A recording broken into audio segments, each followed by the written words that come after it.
Magical greetings, everyone. To discuss mental health and well-being, I like to talk about the thread of life. Here. From birth, we imagine a perfect life. Bedtime stories, family barbecues, graduations, parties, fame, money, friends. But soon things go wrong.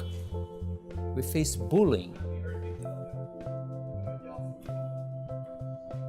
frustration, rejection. We lose jobs, get divorced, we die. It's painful, and we realize that we are vulnerable. So there is a moment that we try to make sense of life. We try different approaches. We ask very difficult questions. We dream. We dream until we find our magic back.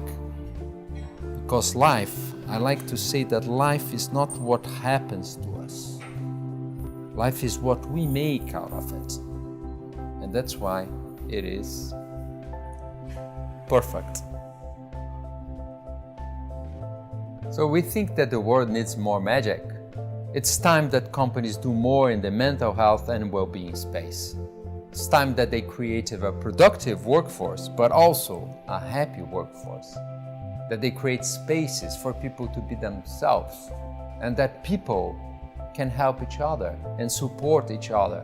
We think there is an important role for magic to play, because magic starts conversations. It breaks down the barriers. It helps people to find a safe space to talk about things, about tangible things, but also about things of the mind. Magic is playful and uplifting.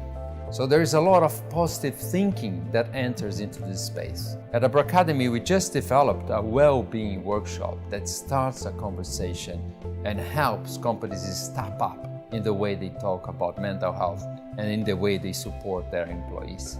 The good news is that we are not alone. We belong to an organization called Minds at Work that brings together companies that are doing something to help break down the stigma of mental health in the workspace. If you're interested to hear more, drop me a message or make a comment below. Have a magical day. Bam!